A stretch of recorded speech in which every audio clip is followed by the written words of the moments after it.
de nombreuses sollicitations et conformément à la promesse que j'ai prise il y a de cela bien des mois, j'entame une série de vidéos sur la question de l'entraînement pour préparer un trail ou un ultra trail. Sans coupure pub ni placement de produits, hélas. Oh là, oh là là, oh là là, oh là, oh là là.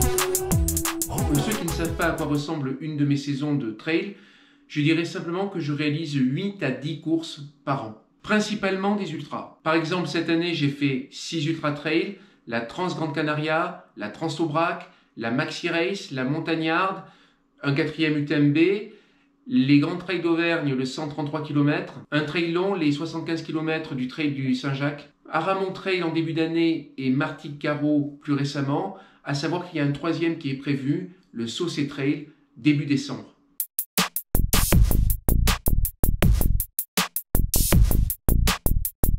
Je réalise également un certain nombre de off, parce que courir sans dossard ni chrono, c'est super. Comme par exemple la traversée des Dolomites, la traversée des Alpilles, la traversée des Calanques, Chamonix-Zermatt cette année. En 7 ans, j'ai réalisé un certain nombre de... En 7 ans ou 8 ans? En 7 ans, j'ai réalisé plus ou moins 55 courses, dont 21, ça j'en suis sûr, 21 ultras.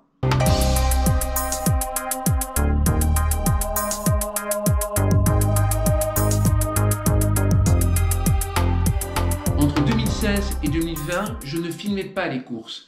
Il me semblait suffisant d'avoir à gérer la course en elle-même, en plus d'avoir à gérer un reportage.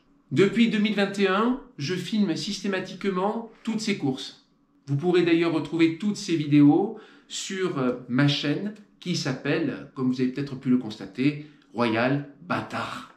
Je ferai d'ailleurs une vidéo sur cette chaîne pour en révéler quelques secrets et quelques objectifs et notamment parler du choix de ce nom, certes quelque peu déstabilisant. Mais bref, à ma grande surprise, le fait de désormais filmer ces vidéos n'a en rien changé ma philosophie initiale. La raison pour laquelle je fais du trail et de l'ultra trail, c'est pour découvrir des patrimoines naturels et culturels, c'est pour pouvoir échanger et plaisanter avec les autres coureurs, mais aussi les membres de l'organisation, c'est pour vivre une aventure, même si elle est modeste, c'est pour vivre une aventure, et en aucun cas, pour faire un chrono. Cela dit, si je peux avancer, je le fais. Mais bon, le chrono n'est pas l'essence de ma motivation. C'est important de faire part de cet état d'esprit dès à présent, car il ne s'agit pas pour moi de faire une série de vidéos sur l'entraînement avec comme idée que l'entraînement allait nous rendre forcément beaucoup plus performants. Non, pour moi l'entraînement, c'est un moyen de se préparer au mieux pour réaliser une course dans les meilleures conditions possibles.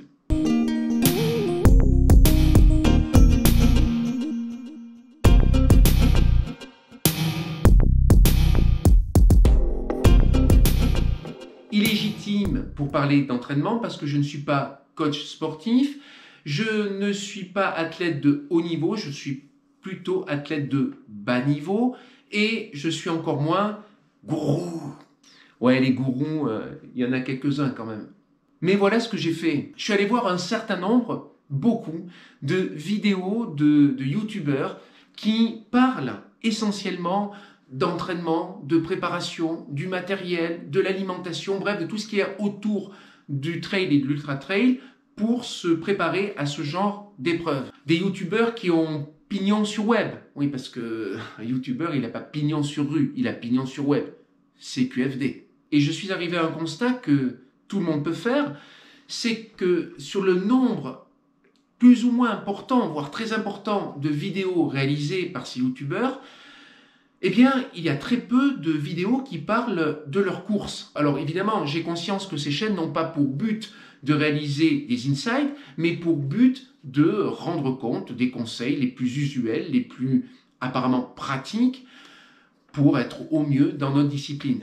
Entre les placements de produits, le fait que certains dispensent des conseils pour réaliser un ultra et ne sont pas en mesure de réaliser celui pour lequel ils se préparaient, et enfin les titres plus ou moins accrocheurs du genre « Arrêtez de boire de l'eau », eh bien figurez-vous que mon complexe d'illégitimité a quelque peu disparu. La théorie, c'est beau sur le papier, mais la pratique, c'est quand même autre chose. La théorie mise à l'épreuve de la pratique, c'est-à-dire de la réalité de ce qu'est un trail ou de ce qu'est un ultra-trail, afin d'adapter au mieux ces principes. Oui, parce que le discours théorique est général, mais la pratique, elle est singulière. On a tous un âge, une physiologie, des habitudes différentes.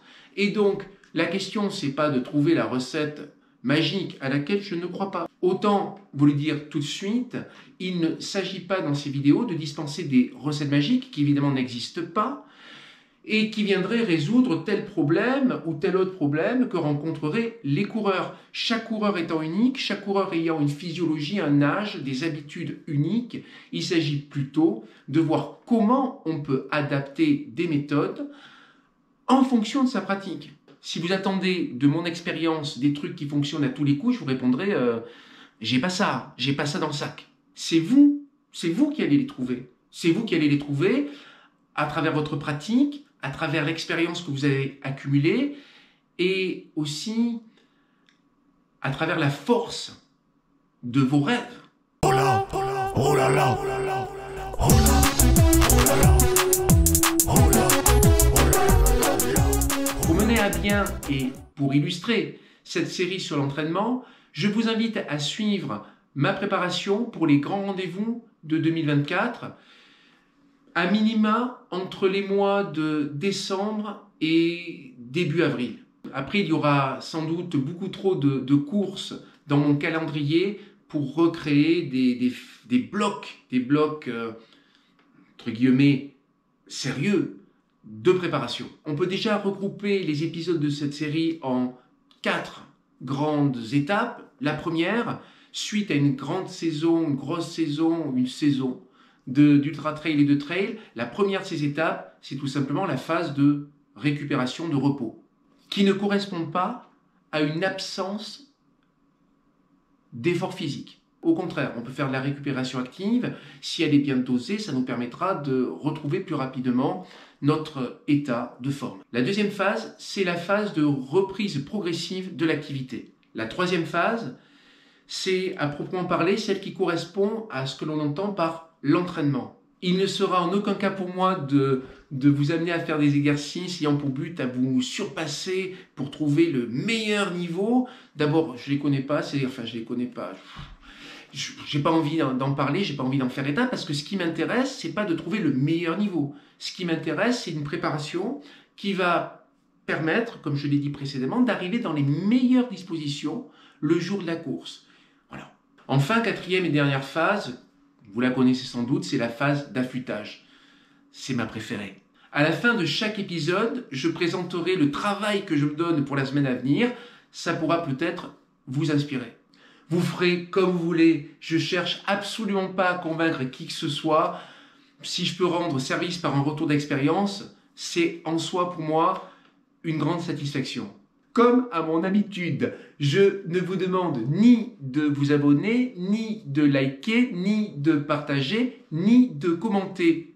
Mais attention, sachez que si vous commentez, je répondrai. Allez, grosse patate à tous, et peut-être, à la prochaine.